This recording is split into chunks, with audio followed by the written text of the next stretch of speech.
بیٹیاں بیچاری طلاق شدہ اپنے گھروں میں سسک رہی ہے اور ماں باپ اس کے بیچارے چہرہ چھپا چھپا کر رو رہے ہیں۔ لہذا ہر ایک نوجوان کو چاہیے کہ شادی سے پہلے، نکاح سے پہلے سورۃ النساء کا ترجمہ پڑھ لیں، سورۃ النور کا ترجمہ پڑھ لیں، سورۃ الحجرات کا ترجمہ پڑھ لیں۔ یہ وہ صورتیں ہیں جن صورتوں میں اللہ رب العزت نے آداب معاشرت، گھریلو زندگی کیسی گزارنی چاہیے، ان تمام باتوں کو قرآن کریم میں اللہ نے بیان فرما دیا ہے۔ اور ساتھ ہی ہمیں چاہیے کہ ہم نبی اکرم صلی اللہ علیہ وسلم کی سیرت کا مطالعہ کر لیں کہ نبی نے اپنے گھر میں کیسی زندگی گزاری۔ اللہ اجر جزیل عطا فرمائے پوری امت کی طرف سے، صحابہ کرام کی مقدس ترین جماعت اور امہات المؤمنین کہ صحابہ نے اللہ کے نبی کی باہر کی زندگی کا ایک ایک عمل، یہاں تک کہ اللہ کے نبی کیسے بیٹھتے تھے، آپ کے چلنے کا طریقہ کیا تھا، یہاں تک کہ میرے نبی کے پورے جسم اور حلیہ، جس کو سراپا کہا جاتا ہے، کہ نبی کی انگلیاں کیسی تھی، ہمارے نبی کی آنکھیں کیسی تھی، ہمارے نبی کے بات کرنے کا طریقہ کیا تھا، آپ جب گھر سے باہر نکلتے تھے تو آپ کے چلنے کا انداز کیسا تھا۔ اللہ اکبر! صحابہ نے ایک ایک ادا کو محفوظ کر کے امت تک پہنچا دیا، اور امہات المؤمنین نے گھریلو زندگی کہ اللہ کے نبی گھر میں کس طرح رہتے تھے، اسی لیے تو اللہ کے نبی صلی اللہ علیہ وسلم نے 11 نکاح فرمائے، اور اس نکاح کا مقصد ہی یہ ہے کہ عورت اصل ناقص العقل بھی ہے اور ناقص الدین بھی ہے۔ اسی لیے شریعت نے یہ مسئلہ بیان فرمایا کہ اگر جہاں گواہوں کی ضرورت ہوتی ہے وہیں پر ایک مرد ہوگا، اور اگر دوسرا کوئی مرد نہیں ہے تو دوسرے مرد کے مقابلے میں 2 عورتوں کا ہونا ضروری ہے۔ معلوم یہ ہوا ایک عورت کی عقل ایک مرد کے برابر بھی نہیں، دونوں کے ملائیں گے تب وہ ایک کامل مرد کی عقل تک وہ پہنچیں گے۔ ابھی جو میں نے آیت کریمہ تلاوت کی، اس آیت کریمہ میں اللہ جل جلالہ وعم نوالہ نے یہی ارشاد فرمایا، الرجال قوام علی النساء۔ اللہ رب العزت نے مرد کو عورت کے اوپر فوقیت عطا فرمائی ہے۔ مرد قوام ہے، ذمہ دار ہے، وہ اپنی ذمہ داری کا پورا خیال رکھے گا۔ 1400 سال پہلے اللہ کے نبی صلی اللہ علیہ وسلم نے ایک مرتبہ کہا، یا معشر النساء، اے عورتوں کی جماعت، میں نے جہنم کو دیکھا تو اکثر اہلہا النساء، اکثر عورتیں میں نے جہنم میں عورتوں کو دیکھا ہے۔ تمہاری تعداد زیادہ۔ صحابیات سہم گئے اور اللہ کے نبی صلی اللہ علیہ وسلم سے سوال پوچھا، یا رسول اللہ لیما، کیوں ہم کیوں جہنم میں زیادہ؟ اللہ کے نبی صلی اللہ علیہ وسلم نے ارشاد فرمایا کہ تمہارے اندر ایک بات تو یہ ہے، یکفرن۔ تو پوچھنے لگی کیا ہم اللہ کی ناقدری کرتے؟ کہا نہیں، یکفرن العشیر، تمہارے اندر ایک بات یہ ہے کہ کہ تم اپنے خاوند کی بڑی ناقدری کرتی ہو، تم اپنے خاوند کی ناشکری کرتی ہو۔ اللہ کے نبی نے فرمایا کہ لو احسنت احداہن الدہر،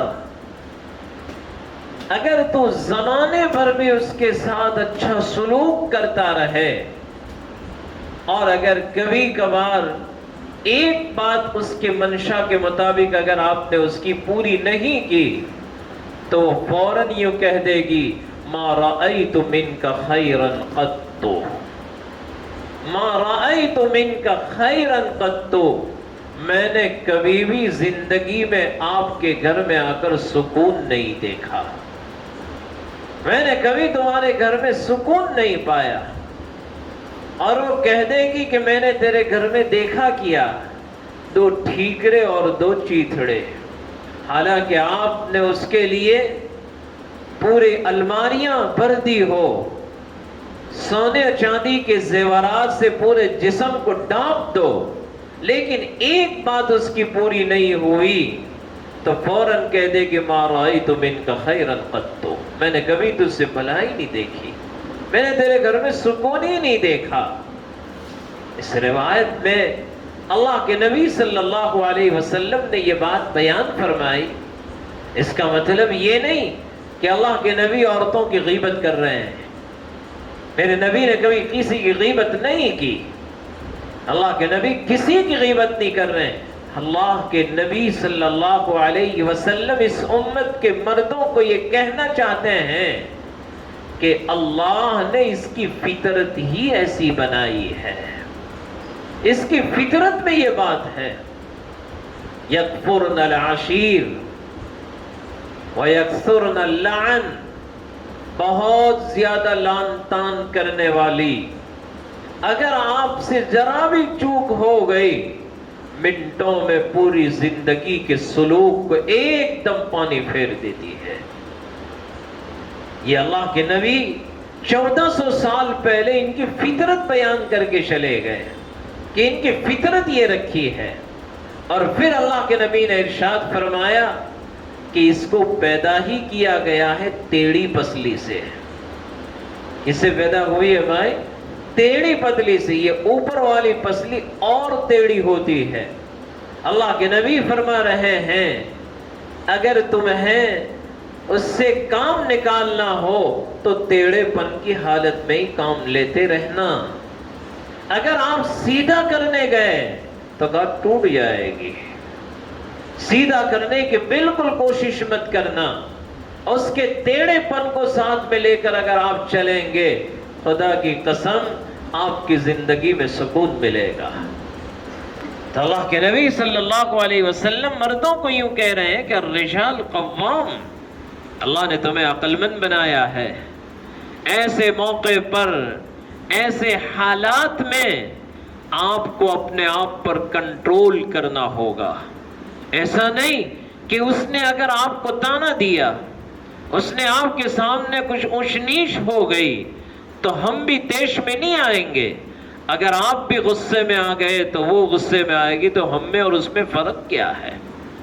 کبھی بھی شادی کے بعد غصہ نہ ہونا۔ اللہ کے نبی نے فرمایا، ایک صحابی آئے کہ یا رسول اللہ عظنی، مجھے نصیحت کیجیے۔ اللہ کے نبی نے بہت مختصر نصیحت فرمائی، لا تغضب، کبھی غصے مت ہونا، غصہ کبھی نہ لائیں۔ اگر فطری طور پر غصہ آ بھی گیا تو کہا اپنے گھر سے باہر نکل جانا، مجلس بدل دینا، کیونکہ اگر آمنے سامنے رہیں گے شیطان کوشش کرے گا کہ کسی نہ کسی طریقے سے یہ جوڑا ٹوٹ جاوے، پھر روئیں گے آپ۔ ابھی چند دنوں پہلے ہی ایک صاحب کا فون آیا اور اس نے مجھے کہا کہ میں نے اپنی بیوی کو طلاق دے دی۔ میں نے کہا بھائی کتنی طلاق دے دی؟ تو وہ کہنے لگے میں بہت غصے میں تھا، میں نے 3 طلاق دے دی، اب کوئی راستہ ہو تو آپ مجھے بتائیے۔ میں نے اس جوان سے کہا یہ فون ابھی کر رہے ہو، شاید اس پر قدم اٹھانے سے پہلے اگر آپ فون کر لیتے تو میں آپ کو راستہ بتلا سکتا تھا، لیکن آپ نے تو سب کچھ کر لیا، آپ کہہ رہے ہو کوئی راستہ نکالو۔ شریعت کوئی میرے باپ کی تو ہے نہیں کہ میں کوئی راستہ نکال دوں۔ 3 طلاق ہو گئی۔ کبھی کبھار آدمی تو پھر وہ بہانے بناتا ہے۔ ایک صاحب کہنے لگے کہ میں نے تو طلاق دی تھی لیکن میں اس وقت تو غصے میں بہت تھا۔ میں نے کہا بات تو بالکل صحیح ہے۔ کبھی آپ نے دیکھا بھی ہوگا دنیا میں کہ شوہر خوشی میں اپنی بیوی کو طلاق دے دے، ہوتا ہے ایسا کبھی؟ خوشی میں کون دے گا؟ یہ واقعات پیش آتے غصے میں، لہذا غصے میں دی۔ اسی لیے اللہ کے نبی نے فرمایا ثلاثۃ جدہن جد وہزلہن جد، النکاح والطلاق والعتاق۔ ثلاثۃ جدہن جد وہزلہن جد۔ میں نے اس سے کہا کہ اچھا کوئی بات نہیں، آپ کو میں بلاتا ہوں، ایک بندوق لے کر آئیے میرے پاس اور آپ سامنے کھڑے رہنا، اور میں کہہ رہا ہوں کہ میں مذاق میں گولی چلا رہا ہوں، تو گولی لگے گی کہ نہیں لگے گی؟ تو آپ کیا کہیں گے؟ چاہے آپ مذاق میں چلائیں یا حقیقت میں چلائیں، گولی کا کام اپنا کر کے دکھائے گی، وہ تو ضرور جا کر وہ سامنے والے کو نقصان پہنچائے گی۔ میں نے کہا طلاق کا معاملہ بھی یہی ہے، طلاق کا معاملہ بھی یہ ہے، چاہے تم خوشی میں کہو کہ غصے میں کہو، وہ تو طلاق پڑھ کے رہ جائے گی۔ اس لیے عزیز دوستو، اللہ کے نبی نے ہمیں اور آپ کو یہ ہدایت فرمائی، غصہ کبھی نہ کرنا۔ غصے سے سارے حالات بگڑ جاتے ہیں۔ ایسے ہی موقع پر ہمیں اپنے آپ پر قابو پانا ہے، ہمیں کنٹرول کرنا ہے کہ میں اپنے آپ پر۔ اسی لیے حضرت شیخ زکریا نور اللہ مرقدہ، حضرت کی بات بہت پیاری ہوتی تھی۔ حضرت اکثر کہا کرتے تھے بڑا لطف ہے اس میلاب میں، بڑا لطف ہے اس میلاب میں کہ جنگ ہو کر بھی صلح ہو جاوے، جنگ ہو کر بھی صلح ہو جاوے۔ لیکن آج تو ہمارا جوان کبھی کبھی غصے میں آ جاتا ہے تو اپنی بیوی کو کیا کہتا ہے؟ اپنے باپ کے گھر چلی جا، اپنے باپ کے گھر چلی جا۔ اور کبھی وہ جوان اپنے سسر کو فون کرتا ہے، آپ اپنی بیٹی کو اسی وقت لے جائیں۔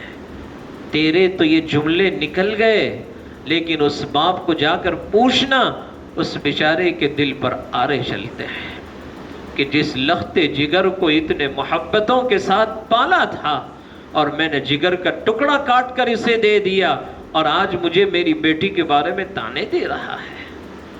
نہیں دوستو، یہ ہمارے لیے کوئی بہادری کی بات نہیں ہے، بہادری کی بات یہ نہیں ہے۔ اللہ کے نبی صلی اللہ علیہ وسلم نے ارشاد فرمایا، انجشہ ایک صحابی ہیں، لہذا انجشہ صحابی نے اپنی بیوی کو مارا۔ اللہ کے نبی صلی اللہ علیہ وسلم فرمانے لگے، انجشہ یہ کون سی بہادری ہے کہ بیوی پر ہاتھ اٹھا رہے ہو؟ بیوی کو کبھی نہ ماریں، یہ مارنے کی والی چیز نہیں ہے۔ کہا بہت دیوس ہے وہ آدمی، بہت سخت الفاظ بولے ہیں، بہت دیوس ہے وہ آدمی جو صبح اپنی بیوی کی پٹائی کرتا ہے اور رات میں اس کے پاس جا کر اپنی خواہش کو پورا کرتا ہے۔ کہا ایسا آدمی دیوس کہا گیا، ہمیں اس کو مارنے کا بالکل حق نہیں ہے۔ اللہ کے نبی صلی اللہ علیہ وسلم نے کتنا پیار دیا۔ حضور کی روایت جو میں نے آپ کے سامنے پڑھی، آپ فرما رہے خیرکم خیرکم لأہلکم وَأَنَا خَيْرٌ لِأَہْلِی، فرمایا ارے ہم سب جب اپنے دوستوں میں بیٹھتے ہیں، اپنے فرینڈ سرکل میں جب بیٹھتے ہیں، تب تو بہت میٹھی میٹھی باتیں کرتے ہیں۔ دوست اور فرینڈ سرکل یہ سمجھتا ہے کہ اس کے جیسا عقل مند کوئی ہے ہی نہیں، اس کے جیسا نیک صالح کوئی ہے ہی نہیں، کیونکہ ہم اس کے پاس بیٹھ کر اچھی باتیں کرتے ہیں۔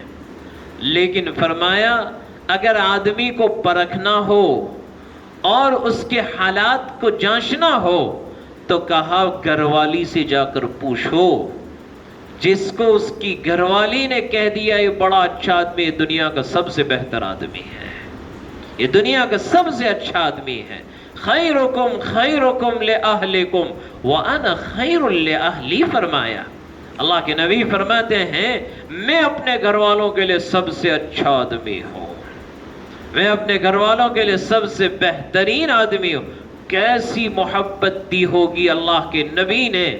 ایک مرتبہ اللہ کے نبی سفر میں ہیں، حضرت عائشہ صدیقہ رضی اللہ تعالی عنہا ایک اونٹنی پر سوار، اور ایک اونٹنی پر ام المؤمنین حضرت حفصہ رضی اللہ تعالی عنہا. لہذا عائشہ اور حفصہ کی دونوں کی گہری دوستی تھی. حضرت عائشہ صدیقہ رضی اللہ تعالی عنہا کی اونٹنی پر اللہ کے نبی بیٹھے ہوئے ہیں. حفصہ اپنی اونٹنی پر اکیلی ایک جگہ پر پڑاؤ ڈالا. جب دونوں سہیلیوں کی ملاقات ہوئی، سہیلیاں بھی اور آپس میں سوگن بھی ہے، تو حضرت حفصہ نے حضرت عائشہ سے کہا، عائشہ اجازت دو تو اللہ کے نبی یہاں سے جو سفر شروع ہوگا وہ میری اونٹنی پر بیٹھ جائے. عائشہ نے کہا ٹھیک ہے، آپ سوار کر لیں اللہ کے نبی کو. حضرت عائشہ کہتی ہے میں نے اجازت دے دی اور اللہ کے نبی حضرت حفصہ کی اونٹنی پر بیٹھ گئے. کیسی محبت تقسیم کی ہوگی اللہ نے. آج ہم وہ عدل انصاف کر بھی نہیں سکتے ہیں. آج ہمارے بہت سے جوان کہتے ہیں کہ مولانا چار کی اجازت ہے، ایک ہی پر ہم صبر کریں. ارے بھائی تو 4 کر سکتا ہے، لیکن فرمایا فعدلو، انصاف کرنا پڑے گا. ہم ایک کو نہیں سنبھال سکتے تو 4 کو کہاں سنبھالیں گے. حکیم الامت حضرت مولانا اشرف علی تھانوی نور اللہ مرقدہ، حضرت کی 2 بیویاں تھیں، بڑی بھی اور چھوٹی بھی. اوہ لیکن حضرت کا انصاف کیسا، حضرت نے ان کو کیسا رکھا ہوگا. ایک مرتبہ حضرت کا کوئی مرید 2 خربوزے لے کر آیا، تربوز، اور حضرت کو ہدیے کے طور پر پیش فرمایا. حضرت نے وہ دونوں خربوزے جب آئے تو چھری منگوائی اور دونوں کو کاٹا، اور ایک حصہ اس کا اور ایک حصہ ایسا اپنی بڑی بی کے گھر بھیجا، اور پھر وہ 2 ملا کر چھوٹی بی کے گھر بھیجا. جب وہ خربوزے پہنچ گئے دونوں گھر تو کسی نے پوچھا کہ حضرت یہ بھی تو کر سکتے تھے، ایک خربوزہ بڑی بی کو دے دیتے اور ایک چھوٹی بی کو دے دیتے، یہ بھی تو انصاف تھا. حضرت نے فرمایا بالکل صحیح بات ہے، یہ بھی انصاف تھا، لیکن میرے دل میں یہ بات آئی اگر میں بڑی بی کے وہاں ایک خربوز بھیج دیتا شاید وہ پھیکا نکلا ہو اور چھوٹی بی کا میٹھا نکلا ہو تو کہیں مجھے اللہ پوچھ نہ لے. اس لیے میں نے دونوں کے ایک ایک ٹکڑے ملا کر دیے تاکہ اگر میٹھا بھی ہو تو دونوں کو میٹھا پہنچے اور پھیکا بھی ہو تو دونوں کو پھیکے دونوں پہنچے. یہ انصاف تھا، یہ گھر والوں کو رکھتے تھے اس طرح. آج تو ہم اور آپ کیسے اس طرح رکھ سکتے ہیں. اللہ کے نبی صلی اللہ علیہ وسلم حضرت حفصہ کی اونٹنی پر سوار ہو گئے، چلے جا رہے ہیں. ادھر عائشہ رو رہی ہے مسلسل. اللہ کے نبی اپنی اونٹنی پر نہیں بیٹھے ان کے ساتھ تو عائشہ حضور کی جدائی میں رو رہی ہے، زاروں قطار آنسو بہا رہی کہ 1 منٹ بھی میں اپنے نبی کے بغیر نہیں رہ سکتی. کیسی محبت تقسیم کی ہوگی اللہ نے. آج تو ہمارا جوان جب گھر میں جاتا ہے بیوی کے بیچارے حوصلے اور اس کے حالات ایسے ہو جاتے ہیں، وہ بیچاری ڈرتے رہتی ہے، وہ کانپتے رہتی ہے، پتہ نہیں اب یہ میرے ساتھ کیا معاملہ فرمائے گا. اگر کبھی کھانے میں نمک کم ہو گیا تو ہمارے تیور بدل جاتے ہیں. عائشہ صدیقہ رضی اللہ تعالیٰ نے فرما دی ما عاب رسول اللہ صلی اللہ علیہ وسلم فی طعام قط، میرے نبی نے کبھی کھانے میں کوئی عیب نہیں نکالا. ان اشتہا اکل والا ترک، اگر چاہتے تو کھاتے، اگر طبیعت نہیں چاہتی ہے اللہ کے نبی چھوڑ کر کھڑے ہو جاتے. لیکن یوں نہیں کہتے کہ عائشہ اس کھانے میں یہ رکھا ہوا ہے. اللہ رب العزت نے بیوی کے کڑوے کسیلے حالات پر جو خاوند برداشت کرتا ہے اللہ اس کے بدلے میں اس کے درجات کو بلند فرماتے ہیں، اس کے درجے بلند ہوتے ہیں. ہمارا طالب علمی کا زمانہ اور ہمارے ایک استاذ تھے بڑے نیک آدمی، لہذا وہ رات کو عشاء کے بعد ہمیں درس دیا کرتے تھے دارالعلوم میں. لیکن ان کے دوسرے نکاح تھے، پہلی بیوی کا انتقال ہو گیا تھا. رات کو جب وہ گھر جاتے تھے سبق پڑھا کر اور گھر میں جا کر کنڈی کھٹکھٹاتے تھے، لیکن بیوی کبھی کمرے کا دروازہ نہیں کھولتی تھی، بیچارے وہ مسجد میں آ کر لیٹ جاتے تھے.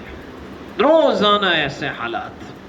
ایک دن حضرت مفتی محمود صاحب گنگوئی نور اللہ مرقدہ کے پاس آئے کہ حضرت بہت پریشان ہوں میں، اجازت دو میں اپنی بیوی کو طلاق دے دوں اور دوسرا نکاح کر لوں.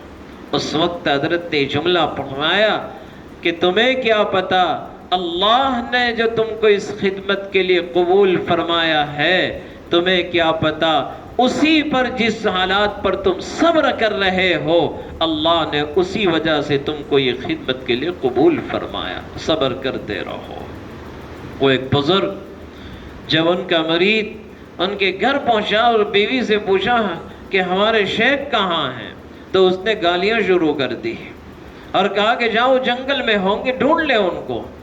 لہذا وہ جوان بیچارہ جنگل میں گیا تو دیکھا کہ جنگل میں وہ شیخ شیر پر سوار ہو کر آ رہے ہیں، شیر پر سوار ہو کر آ رہے ہیں، اور وہ بیچارہ اتنا غمگین.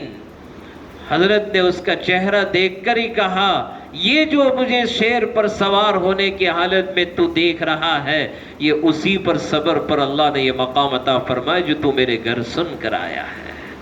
لہذا عزیز دوستو، ہم جس کو لے کر آ رہے ہیں آخر وہ کسی کی بیٹی ہے، آخر وہ کسی کی بیٹی ہے، وہ کسی کی بیٹی ہے، اس کے باپ کی چہیتی. اسی لیے فرمایا ہم لینے جاتے وہ ہمارے گھر نہیں آئی ہے، لینے ہم گئے ہیں. دلہا محتاج بن کر لڑکی کے گھر جاتا ہے لینے کے لیے، لہذا وہ خود چل کر نہیں آتی ہے. تو ہمیں کبھی اس کو یہ جملہ نہیں کہنا چاہیے کہ جیسی گئی تھی ویسی واپس آ جا. آج ہمارا معاملہ یہ ہے، ہم جھکنے کو تیار نہیں دوستو. درگزر کا معاملہ، ہمیشہ معاف کرنا سیکھیں. انتقامی جذبہ ہمارے دلوں میں نہیں ہونا چاہیے، انتقامی جذبہ ہمارے دلوں میں نہیں ہونا چاہیے.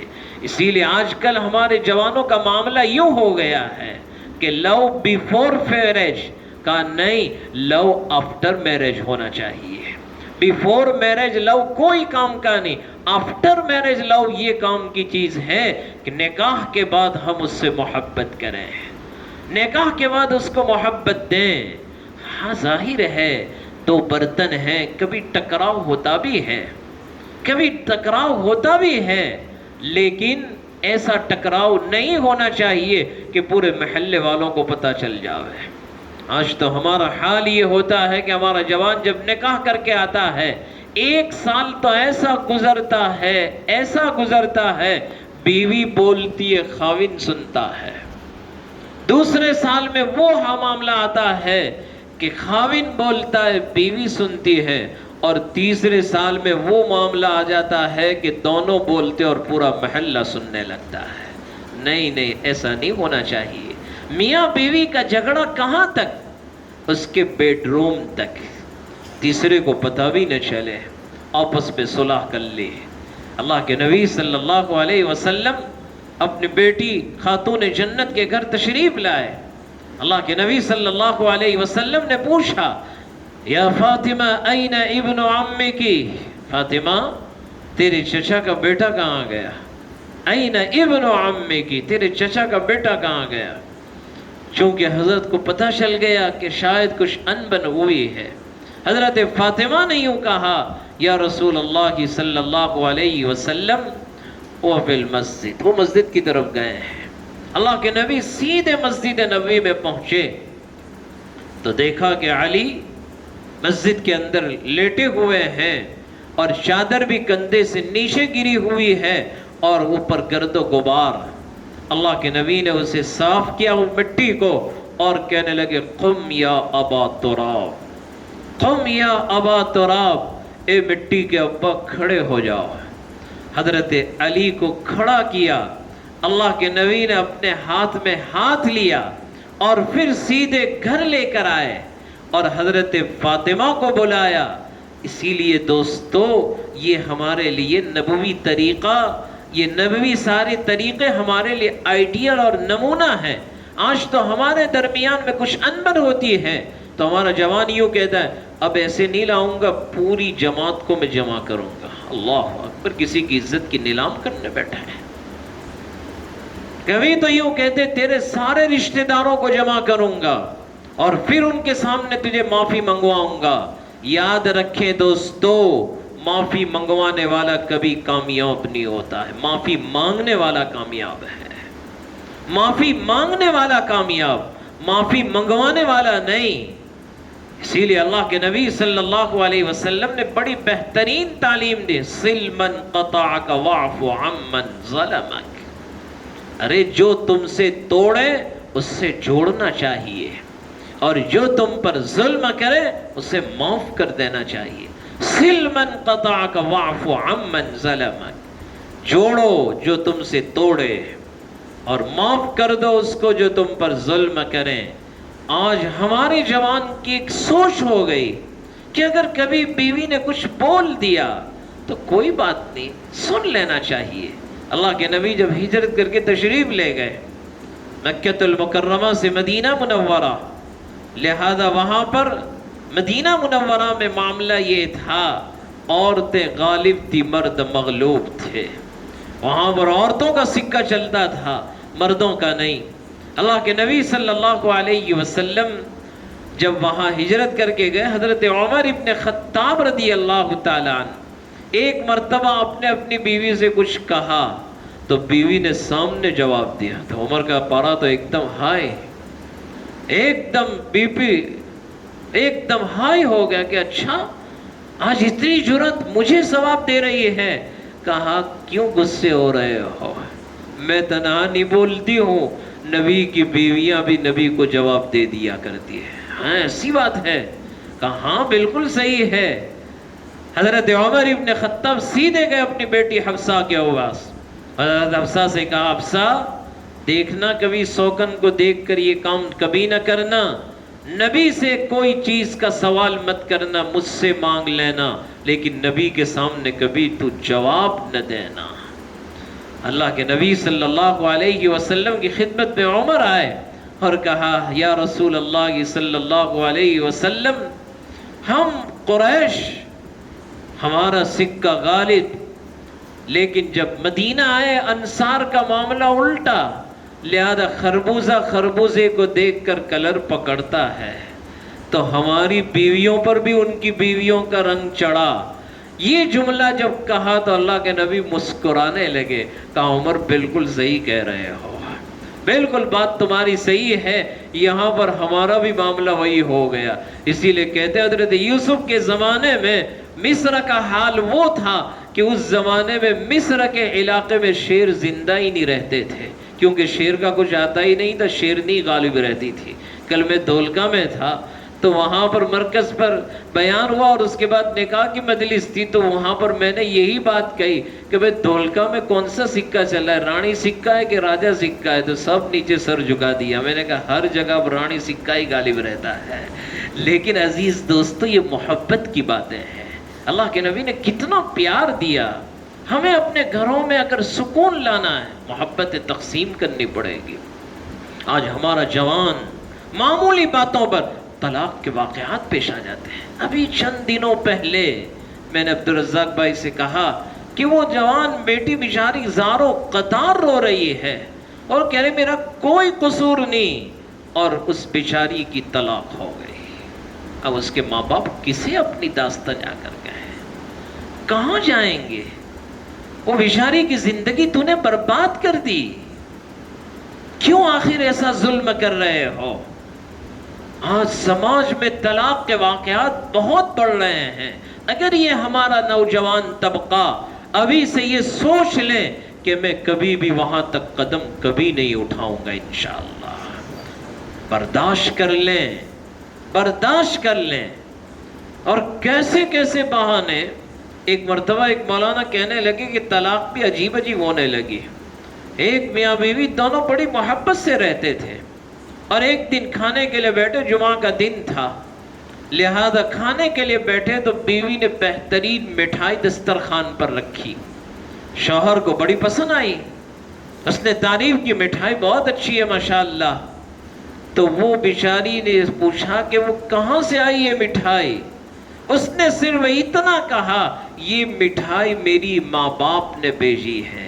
اتنا کہنا تھا کہ دڑا دڑ وہیں پر بیٹھ کر 3 طلاق بول دی۔ بس خالی مٹھائی کیوں بھیجی تیرے ماں باپ نے؟ کیا مجھ کو اپنے قابو میں کرنا چاہتے ہیں؟ یعنی ایسے پاگل پن۔ یاد رکھیں دوستو، اللہ کے نبی نے فرمایا طلاق ابغض المباحات، سب سے زیادہ مباح چیزوں میں ناپسندیدہ چیز اللہ کی نظر میں طلاق ہے۔ کبھی بھی ہم یہاں تک اپنا قدم نہیں لے جائیں گے۔ بہت سے جوان باتوں باتوں میں 1 2 3 کر دوں گا، دیکھ 1 2 3 کر دوں گا، ارے بھائی کیوں دھمکیاں دے رہا ہے؟ کیوں دھمکیاں دے رہا ہے بیچاری کو؟ باتوں باتوں میں معمولی بات پر 1 2 3 کی دھمکیاں، یہ کوئی تیری بہادری نہیں ہے، یہ تیرا بزدل پن ہے۔ بہادری سے تھوڑی کہا جائے گا۔ اللہ نے تجھے قوام بنایا۔ ابھی جو میں نے آیت کریمہ پڑھی اس میں اللہ رب العزت نے کتنے اسٹیپ بتائے، فَعِذُوهُنَّ وَاهْجُرُوهُنَّ فِي الْمَضَاجِعِ وَاضْرِبُوهُنَّ فَإِنْ أَطَعْنَكُمْ فَلَا تَبْغُوا عَلَيْهِنَّ سَبِيلًا۔ خیر دوستو، کیسے زندگی گزارنی چاہیے شادی کے بعد، یہ موضوع تو بڑا طویل ہے، کیونکہ ظاہری بات ہے کہ 1 2 دن تھوڑی رہنا ہے، ہمیں تو موت تک ساتھ رہنا ہے۔ قرآن کریم کی وہ آیت کریمہ خطبے میں پڑھی جاتی ہے، وَلَا تَمُوتُنَّ إِلَّا وَأَنْتُمْ مُسْلِمُونَ، فرمایا اتقوا اللہ حق تقاتہ وَلَا تَمُوتُنَّ إِلَّا وَأَنْتُمْ مُسْلِمُونَ۔ ہمارے استاد تھے علامہ شمسی شیخ الحدیث رحمۃ اللہ علیہ، جامعہ کلکوا کے بڑے نیک آدمی تھے۔ انہوں نے ایک مرتبہ مجلس نکاح میں ان آیات کے انتخاب پر بڑی پیاری باتیں بیان فرمائی۔ اسی پر انہوں نے یہ کہا کہ وَلَا تَمُوتُنَّ إِلَّا وَأَنْتُمْ مُسْلِمُونَ، اس آیت کا انتخاب میرے نبی نے کیوں کیا؟ اس آیت کو کیوں منتخب فرمایا؟ تو کہا وَلَا تَمُوتُنَّ، کہ تمہاری موت نہ آوے مگر مسلمان ہونے کی حالت میں۔ اس آیت کریمہ کو خطبہ نکاح میں پڑھ کر دلہا کو پیغام دیا جا رہا ہے، جیسے ایمان کو موت تک بچانا ضروری ہے، اسی طرح ازدواجی رشتے کو بھی موت تک بچا کر رکھنا ضروری ہے۔ یہ بہت اہم پہلو ہیں اور بڑا طویل بھی ہے۔ میں تو آج مہمان تھے، میں آنے والا بھی نہیں تھا، لیکن مولوی عبداللہ کا اور عبدالرزاق بھائی کا بار بار اصرار رہا کہ بھائی آنا ہی پڑے گا، تو میں تو یہ سوچتا تھا کہ چلو بھائی بات شروع ہو گئی ہے، اس لیے میں تو جلدی سے نکل جاؤں گا، لیکن چونکہ انہوں نے میرا نام لکھ دیا تو ان کی کرم فرمائی، محبت ہے، لہذا آئندہ انشاءاللہ ابھی اور اس پر تفصیل سے کبھی موقع ملے گا تو بات کریں گے۔ بس دعا فرمائیں اللہ ہم سبا کو اور تمام پوری امت مسلمہ کے نوجوان جوانوں کو اور بیٹیوں کو اللہ اپنی زندگی کی خوشیاں عطا فرمائے۔ آمین۔ وآخر دعوانا الحمدللہ رب العالمین۔